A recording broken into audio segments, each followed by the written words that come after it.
So I'm going to be talking about speciation today. So speciation is when new species come into being in an evolution.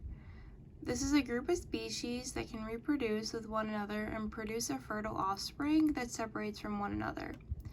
And it causes the development of a new species that can occur in a population, and they are isolated in most cases. So first we must know what a species is. So it's a group of organisms that can produce viable offspring. Same species can interbreed and their offsprings can reproduce. Just like all domesticated dogs and cats are the same species. You can have hybrids, and most of the time they are sterile.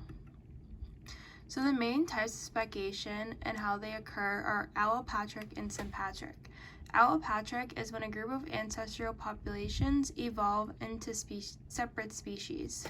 This is due to geographical separation or barriers like a river or mountain. So there is a change over time of each of the separate populations that develop significant genetic differences that may not allow them to interbreed. So as you have two species on either side of a river, they may not be able to cross safely, so they cannot interbreed.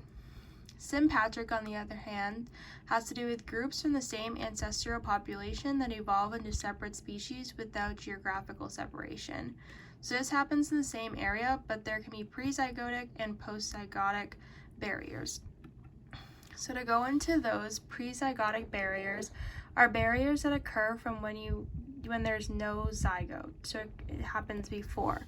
So this will allow fertilization. An example could be birds from having different songs, so they are isolated by their behavior because they won't mate with each other because they don't recognize each other's songs. Or species that could not also breed at the same time or season. Or habitats that aren't the same. So these species won't breed even though they're in the same area because of those differences.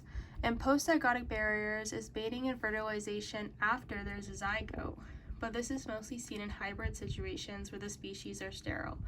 Just because a cat and a dog mates and creates a cat dog doesn't mean that the cat dog will be able to produce any more cat dogs in the future.